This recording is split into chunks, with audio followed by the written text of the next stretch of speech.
Fala pessoal, tudo certo com vocês? Mais um conteúdo aqui no canal e neste vídeo vamos falar sobre um novo negócio aberto entre Grêmio e os europeus. Duas grandes equipes da Europa negociam com o Grêmio e a gente vai tratar disso na sequência. Além dos reforços de Odorico Roman, as grandes contratações projetadas para 2026, já com posições bem definidas. E claro, o jogo do Grêmio nesta terça-feira tem Grêmio e Fluminense na Arena, o último compromisso na Arena, o penúltimo para o encerramento desta temporada. O Grêmio com dúvidas na sua equipe, dependendo inclusive do departamento jurídico, a liberação de 2 titulares. Tudo isso a gente fala na sequência, porque antes peço que tu te inscreva aqui no canal, não esquece, deixa o like, ative as notificações e deixe o teu comentário. Eu quero começar falando de maneira bem objetiva sobre o jogo desta terça-feira,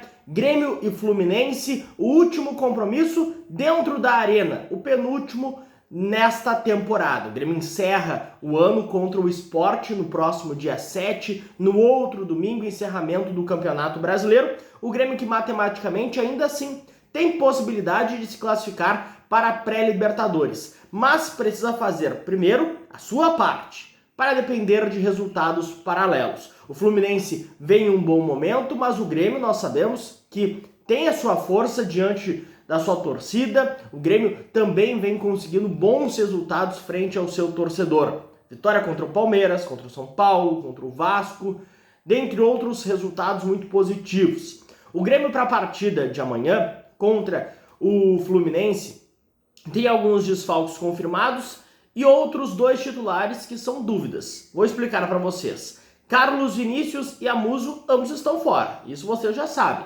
Os 2 estão suspensos. André Henrique assume a vaga no comando de ataque, na posição de centroavante. A dúvida é justamente no lado esquerdo. Qual o jogador será escolhido pelo Mano Menezes? Eu quero a tua opinião aí nos comentários. Algumas possibilidades. Pavon de um lado, Alisson do outro, com Edenilson centralizado, ou William ganhando uma oportunidade, ou até mesmo o Aravena. Algumas alternativas dentro da configuração do elenco do Grêmio para este duelo. Mas o Grêmio também tem 2 dúvidas dentro de sua estrutura defensiva. Por quê? O Kahneman e o Marlon, ambos foram julgados pelo STJD na última semana por conta de declarações contra a arbitragem, lá na partida contra o RB Bragantino, naquela partida muito polêmica, que o Grêmio foi muito prejudicado, e o Marlon pegou 2 jogos de suspensão e o Kahneman 1 jogo. Só que aqui a gente precisa explicar algumas situações, tá? O Grêmio protocolou um pedido de efeito suspensivo ao STJD. Primeiro, para explicar o caso do Kahneman, porque vocês podem ficar com dúvida. Porque é o seguinte, o Kahneman recebeu 1 jogo de suspensão, só que naquela partida ele foi expulso. E no jogo seguinte, ele já cumpriu a suspensão automática. Só que aqui existe uma divergência na interpretação entre o STJD, quem colocou a punição, e o Grêmio. Porque o STJD puniu o Kahneman não pela expulsão contra o Bragantino, mas sim por conta das declarações contra a arbitragem. Por isso que o STJD está exigindo com que o Kahneman cumpra mais 1 jogo. E o Grêmio, por sua vez, está interpretando de que o Kahneman já cumpriu 1 jogo, a suspensão automática. Existe uma divergência neste aspecto e o Grêmio protocolou o efeito suspensivo, pedido de efeito suspensivo. A mesma situação para o Marlon. O Grêmio ainda não tem uma resposta do STJD, mas trabalha nessa segunda-feira para contar com os 2 jogadores. Efeito suspensivo, gurizada, tem 2 possibilidades. Se a punição é de 3 ou mais jogos, o pedido de efeito suspensivo é concedido automaticamente. Só que no caso do Marlon, por exemplo, ele pegou 2 jogos. Então o Grêmio protocolou o pedido de efeito suspensivo, mas precisa convencer o STJD que tem um prejuízo irreparável. É o poder de convencimento do Grêmio nos tribunais. Tá bom, gurizada? Para avançarmos aqui, quero falar sobre os grandes reforços de Odorico Roman. Sim, na última semana eu revelei nas minhas redes sociais, os meus espaços na Rádio Bandeirantes e agora trago também a informação aqui que o Grêmio já tem uma lista de prioridades para 2026. Jogadores que o Grêmio quer contratar, posições bem definidas. Aqui eu quero explicar um pouco do contexto para vocês, tá? O foco inicial em se desfazer de jogadores, viabilizar saídas. Em conteúdos anteriores já disse que o Alex Santana está saindo, o Enzo está saindo, o Thiago Volpi deve sair, tem sondagem do México. Só que o Grêmio precisa diminuir sua folha salarial para depois incorporar novos jogadores. Essa é uma lógica dentro de uma engenharia financeira.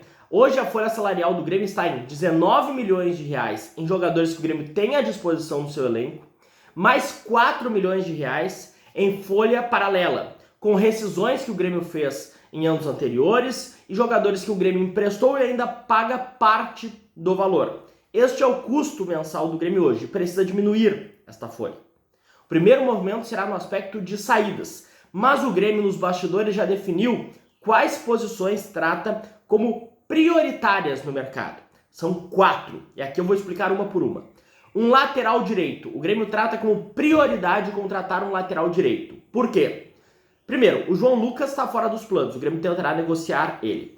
O João Pedro, ele fez uma cirurgia, ele teve uma trombose e nos bastidores a explicação é a seguinte: o Grêmio não sabe como que o João Pedro voltará depois de ter uma trombose. E o Marcos Rocha, que foi contratado na metade deste ano, é um jogador já de idade e ele não aguenta a sequência de jogos. Por isso que o Grêmio vai contratar um lateral direito, tá, gurizada?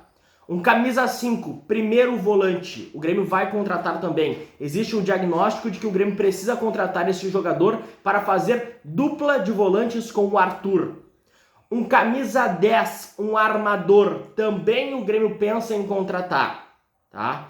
O Monsalve, ele está no planejamento de 2026, o Grêmio tem uma grande expectativa com o Monsalve. O Cristaldo, em contrapartida, está numa lista de negociáveis. Se pintar proposta, o Grêmio não vai dificultar uma liberação, mas o Grêmio quer contratar um camisa 10. E por fim, a quarta posição é um atacante que de preferência possa fazer mais de uma função no sistema ofensivo, seja um extrema ou um segundo atacante em outra formatação tática. Com detalhe, estes 4 jogadores brasileiros, porque também existe uma avaliação e um objetivo que eu escutei, de retomar a identidade do Grêmio. Porque o Grêmio perdeu sua identidade no momento que viabilizou contratações de estrangeiros. Por isso que o Grêmio vai contratar brasileiros.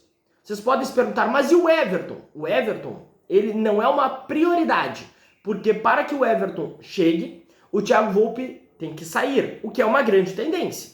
Mas aqui eu trouxe a lista de prioridades. Lateral direito, camisa 10, camisa 5 e um atacante. Tá bom, gurizada?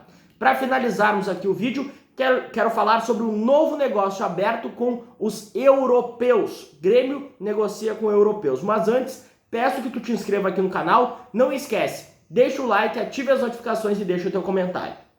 Gurizada, o Diário AS da Espanha trouxe hoje uma informação, hoje pela manhã, de que Manchester United e Chelsea possuem tratativas em andamento com o Grêmio pela contratação do zagueiro Luiz Eduardo, 17 anos, jogador da categoria Sub-17, capitão desta categoria do Grêmio, estava defendendo a seleção brasileira na Copa do Mundo Sub-17, lá no Catar. A seleção acabou sendo eliminada para Portugal nas penalidades, e o Luiz Eduardo, ele tem uma grande visibilidade no mercado.